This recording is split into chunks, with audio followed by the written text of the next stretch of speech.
And actually, it's pretty rare, but the map pick will be Feliz's actually, so that's becoming a little bit of a trend almost here in Korea to see the losing team pick map in this meta. Yeah, we'll have to keep an eye on that and see if it does continue. Shrine's coming through as our next map, and hopefully a rebound for Feliz. We saw Miracle do the same thing, lose game 1, bring it back, and maybe this is the opportunity for Feliz to do the same. Yeah. White main ban again. Let's see how, let's kind of track in this draft what the compositions mean, but also what players pick what for Feliz, because it does feel like we're looking at comfort picks on this series, which Feliz actually recently has not done. In fact, OJ's moved a little bit away from the Muradin in recent times, because that's the biggest crutch, right? Anat Stahaka and OJ's Muradin, those are the two that you're like, well, you're probably going to get these. Aimer loves his Li Ming. And Dudu obviously loves to have heroes like Phoenix, Vala, if available, Tracer, auto attackers. That is his bread and butter. Doesn't like to flex a whole lot. You won't see him on Maiev. That's not going to happen, right? So Hammer is one of his other picks, but that's not going to be the way this works out right now. They give away the Maiev with the Hammer ban, though. And that's kind of a weird ban here. What do they gain from this now is the big question. Are they trying to bait the Maiev ban so they can get Deckard this time with another strong pick? That's the only thing that my brain goes to when I look at this right now. Could be going for, something like, I don't know, maybe Li Ming. I don't know what else is like that high priority. It's like, well, I mean, Deckard is out there. Okay, I mean, Alex obviously strong on Shrine specifically, but they give the Deckard away once again. It seems like they're just really not prioritizing that at all, even though it is one of the most desirable supports in the current meta. Yeah, Anubrock going to be very strong against Alex Strasser because when she places her heel on the ground, you know where everyone's going to be. And when you know everyone's going to be, it's very easy to set up AoE stuns, which is what Anubrock is great at. Exactly. Same to be true of Deckard, in fact, because he will be able to cube and then toss in Scroll of Sealing whenever Alex Strasser sets up these zones. So I don't want to disparage the draft early here for BlossoM, but it feels like for Feliz, but it feels like what BlossoM is doing is step by step all the right moves. Well, it almost feels like Feliz are maybe not tipping their hand, because obviously you're going to have the same desirable drafts on this battlefield, because the shrines are obviously the objective. So the idea is you don't want to give away too much of what you're going for, but when you drop like the Alex pick just like right off the bat, it's like, well, the way that you work around that is pretty obvious, and it also allows them to just get super meta heroes at the same time. So I don't know. Feliz do need to change things up, and it's not like the heroes that they are going for are bad, right? They're all very, very meta, but the way in which they're going about drafting this comp just gives BlossoM so many opportunities to counter it. Yeah, it's very true. When you think about the Deckard priority as well, as you will see the final picks here is Raynor and the Malthael winning matchup against the URL. Meriday has played 14 games of Deckard Cain. He has played more games of Deckard than anyone in Korea, and he has always prioritized that hero no matter what. He was one of the people to figure out that Deckard is the strongest support right now before he became the strongest support in all regions. And Liu has played Deckard 3 times. He does not prefer the hero. So when you add those two things together, it makes sense that this draft goes the way it does. But again, it's about meta versus comfort. And what is meta? Like, when you go against the grind of the meta, you feel the burn. And that is, I think, what Feliz is doing a little bit here. As we see Hanzo as the final pick. Either you feel the burn or you are, the meta breaker, right? There's always those iconic teams that are not afraid to experiment, that do find the way to come through. But I don't know if this is that opportunity for Feliz. Maybe it is, and we are all astounded. And hopefully for them, they are able to bring it back. But, after so many 3-0s that Feliz did contribute to, the chances are that this will be another one. Obviously, I want to see things change. We just had a groundbreaking first series. I want another one. Will we get it?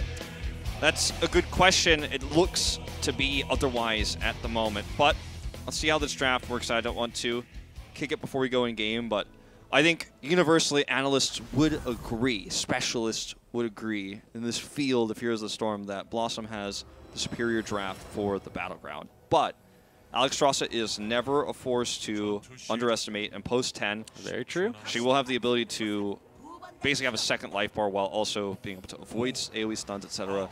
And she has Dragon Queen, which is very powerful for controlling the shrines.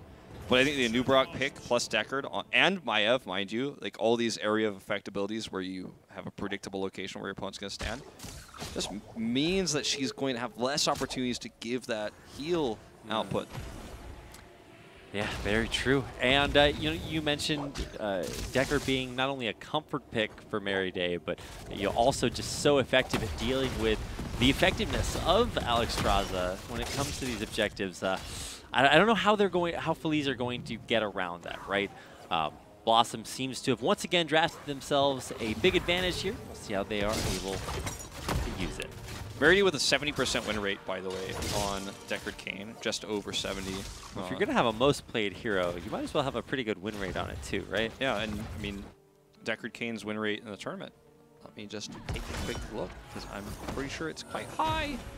Yep, he is sitting at a 69.23. That's before today's matches. It's even higher when you consider the wins that Deckard has had across the board today, including the last map, which, of course, Merryday won with Deckard on. He is the most winning support by over 12% versus Malfurion, who's the second highest. Yeah. This is, of course, only in part 2, but that's when Deckard has really had his stride. Yeah, definitely super, super meta right now. So BlossoM way on top of that. And I like that they, have drafted winning matchups, right? The Malthael specifically is just always going to make Durell and, eventually maybe Diablo in these fights have a really hard time.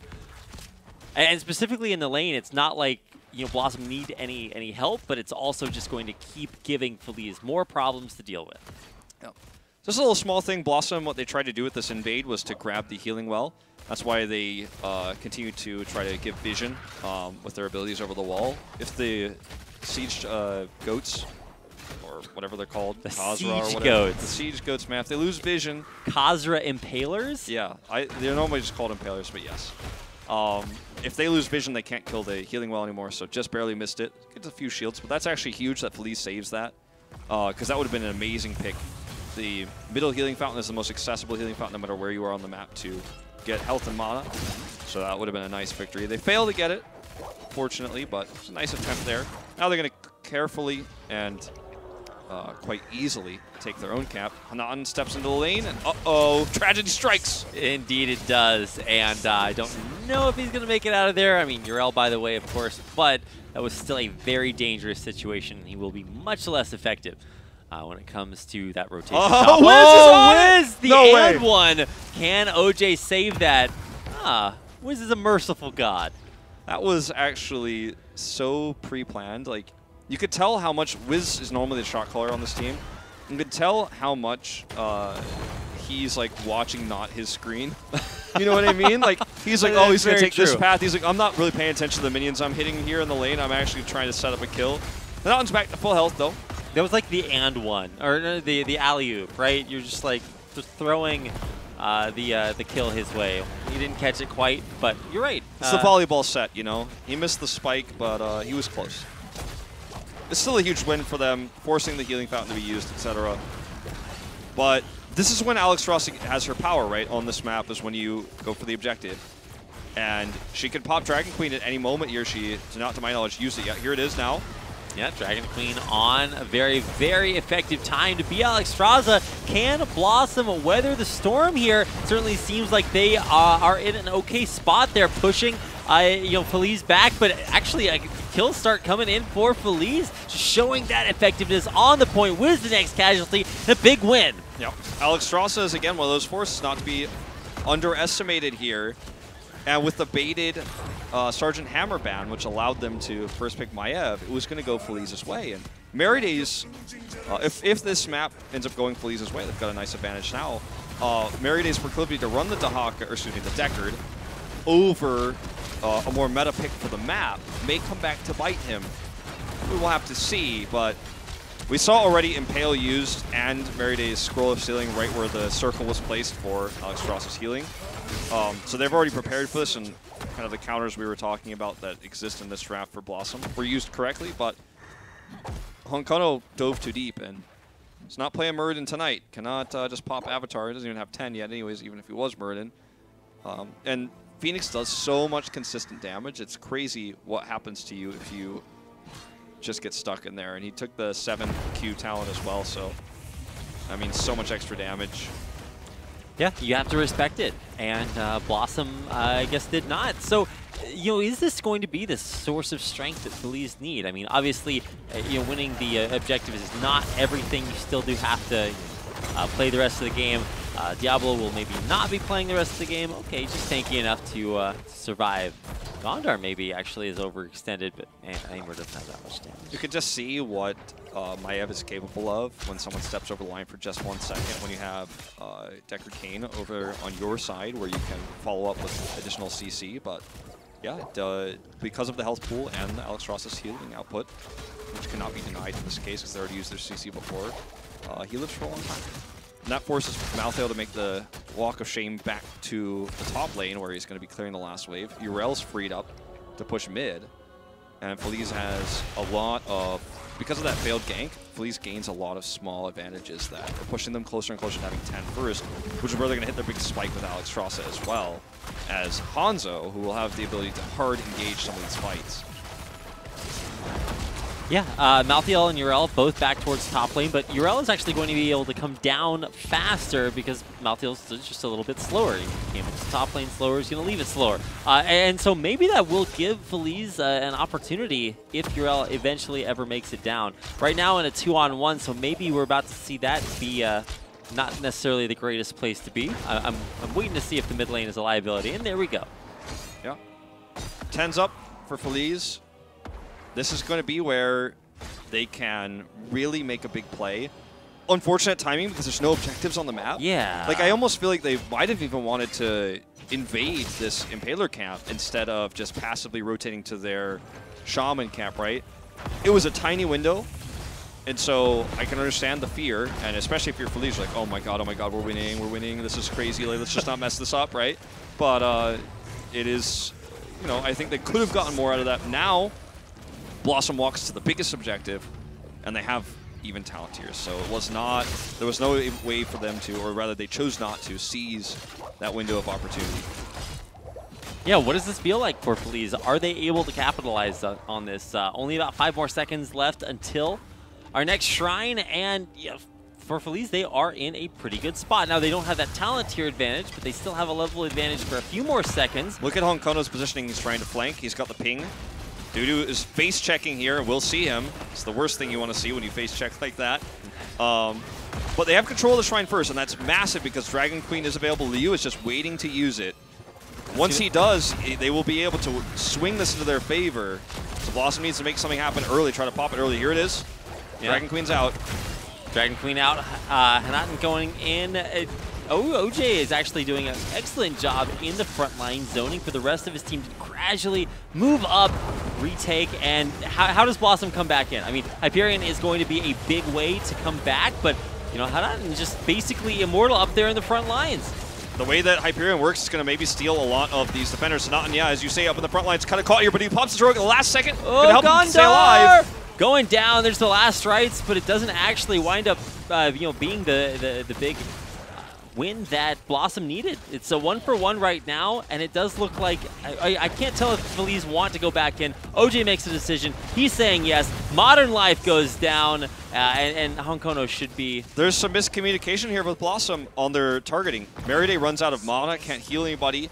He was the reason why they were winning that fight for so long, is because his healing output is better than Alex Strasza's in situations like that one where not everyone can group up into one spot. But eventually he ran out of mana, which is rare for heroes in 2018 that have been released. People talk about power creep, it's really all about the mana creep, okay? And Heroes of the Storm, just ask Muradin.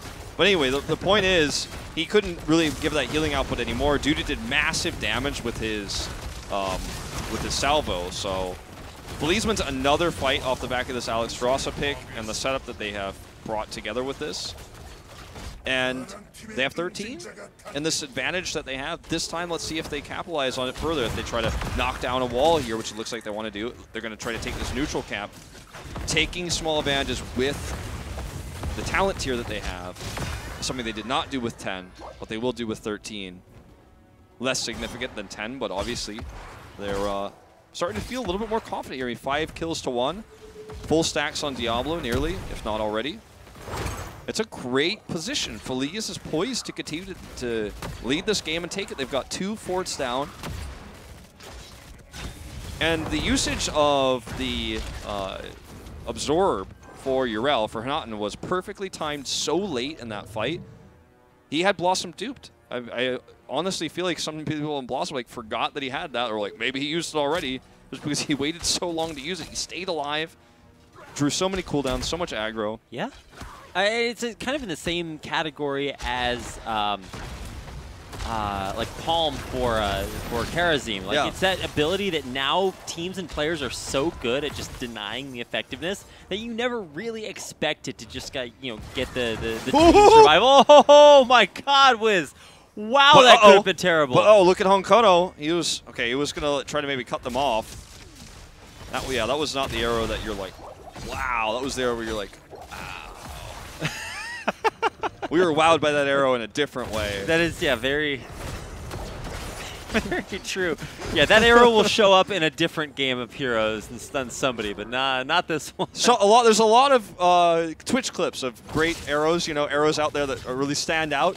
This one might be clip-worthy, but the title is maybe something a little bit different. Yeah, it will look somewhat different. I mean, there's multiple ways to get highlights, right? You gotta go for either one. That arrow may cause people in Twitch chat to disrespect North America. Whew.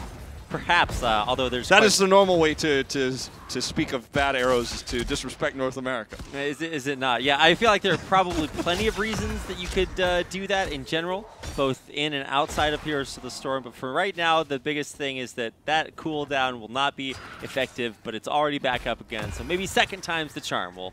Some weird communication here with BlossoM, by the way. Starting that camp, but leaving it while trying to invade the other side. Both camps leave their shamans alive because those are the longest. It takes longest to kill, so tougher to actually grab. It also gives you some security if you were going to walk away. But Feliz is actually more decisive in this moment. They grab their camp faster, and they're going to be in better position for this shrine. And again, for Alexstrasza comps, that is very important. That's what. If you get 20 before they do, out of the 20 out of 40, that means you're leading in defenders and you can use the Dragon Queen to secure the last 20. That's a nightmare for BlossoM. So they need to be in position to threaten Feliz. Feliz is allowed to do this, it's over. And in fact, they already know that. They're pushing mid, they're pushing top, because they're like, well, we aren't there in time. Let's just leave this alone. We cannot compete with Alexstrasza's healing here, and we're just not even going to try. Yeah, a big realization, actually. Ooh, wow, forced to just ult to disengage there. The Heroic used Lorenado just to kind of save the day. Giving up on that point and actually allowing Feliz the luxury to time it according to their schedule. Well, yeah, I mean, look at the split push top with Raynor. It's very threatening, and he does have Hyperion, so if he so chooses to use it, he can do a lot with this. Might not even be necessary, honestly. He's going to heart home. Arrow here completely whiffs again. Unfortunately, it's been a bad day for Aimer, who actually aggroes that cannon tower. Look how resilient this push is with Alex just healing everyone, just piling on. Full health for basically, I mean, everything except the Immortal, and it's just not going Raynor's to be... damage is missing here, and I think that BlossoM has decided that, okay, we're probably not going to lose this keep no matter what, but I think the reality is we better send him back or we may lose this keep. And he does come back, Modern Life. Oh, Gondar. He was looking, but didn't wind up finding anything. And so now Feliz not only get to push through, break down that entire wall, set up that keep to be maybe taken later, but they also get a free disengage right now and might even look to go in again. Yeah. Look at this rotation here for BlossoM. It's very decisive. They know that someone has to eventually deal with that top pressure, so they can push hard like this. And look at Honkono's positioning. He's threatening if they engage. They engaged too far on the top because Wiz went out of his way. But all of this buys time for that top camp to threaten the top keep wall. Here comes the Hyperion, the re-engage there. OJ very low, so he's forced to try to get out. Last Rites takes him out there. The Soul Stone means he'll be able to come back, but he won't be here for a while. Hanatan might be the next to fall here. He is very resilient as well, but there's 5 members chasing him.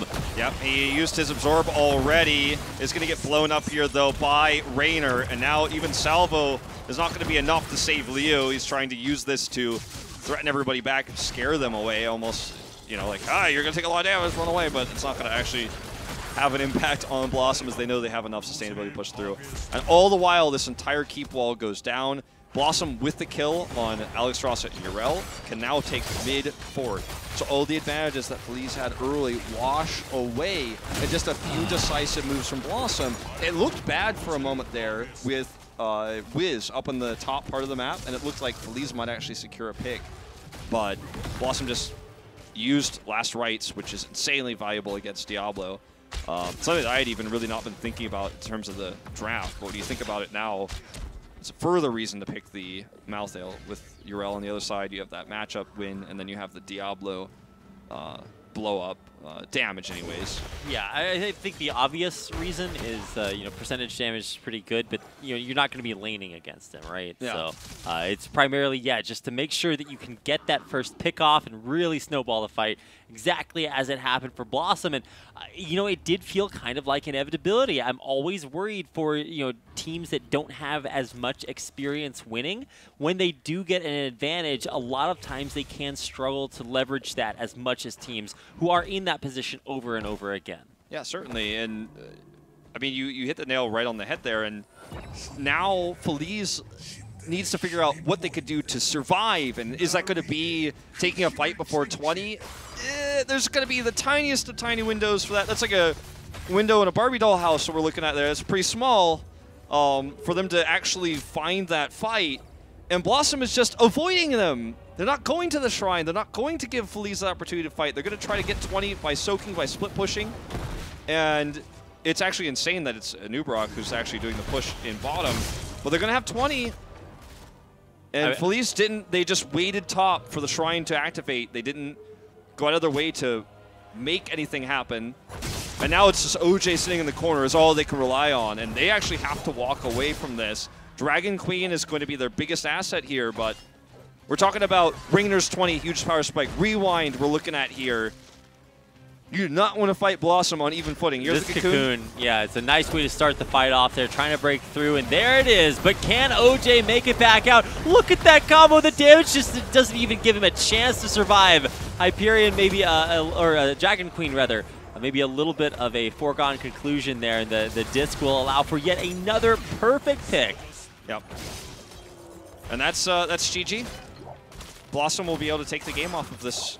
It will just push forward. Malthael goes top, so Wiz is just going to make sure they guarantee the Punisher for the follow-up fight. This push right here, obviously with only 4, is not going to be able to kill the core, even with only 3 left. But it's the Punisher that will guarantee it. They can start to work on the shields and or get a second keep here. It's going to be the shields they choose. And are they just going to try to go for it? I mean, I guess they do have that luxury. You know, I mean, Dragon Queen is available. I feel like this was pretty risky. I mean, obviously they're going to have the Punisher, so they can just win the game off of that. That's the ideal situation, right? They forced Dragon Queen, so that's a big win. But yeah, this was actually very risky. Had Feliz been able to hit a big arrow and like turn a fight like that, fight them under core, then suddenly, you know, like this Punisher doesn't win the game. It probably still will. Feliz is just desperately trying to get 20, like, that's not a minion wave. There's the minion wave I need. Yeah, and while they're down there sending Hanzo to split soak, just desperately trying to get it. Their core is under attack. He knows he needs it, and he just barely gets it. Here comes the turnaround potential. So, you know, Dragon Arrow comes through only really on Dagondar. Hyperion's down there, and now so is Israel. The last rights tick down. They take him out. Now Dudu, the next to fall potentially. He will get locked out there and just not even in the fight. The breath comes through, and it's just, you know, too bad. You can't stand the smell. You got to get out of the way. Yeah. The core will fall in the end. That's it. BlossoM's going to take the 2-0 lead. They will be on match point after the second victory here. Very calculated play there in the end. with the exception of perhaps that 4-man push onto the core, which was looking to be, you know, at first I looked at it and I said, well, this is right. And then as I saw it, like, kind of fall into place, I was like, well, you know, this is actually probably the only way you lose this fight. But at the end of the day, they do win with a decisive push with that Punisher. But, and you know, a better game for Feliz, right? They yeah. actually did have substantial advantages for a lot of the early game. They were able to contest those shrines much more effectively, and BlossoM even just gave it up, right? They said, we're not going to fight you. You have a big advantage when it comes to just playing around that Alexstrasza pick. And I think they made definitely the right decision. BlossoM did. Let's take a look at the healing numbers here, because this is the thing we were talking about. So, wow, you picked Deckard over the Alexstrasza. What matters here in the end? Healing output, 85k to 41. Alexstrasza is great on the Shrine. She's going to do a lot of healing, especially during Dragon Queen, and can sometimes out-heal what Meriday is able to do with his mana, because there's a limit there. But throughout the entirety of the game, in every fight, the fact that your team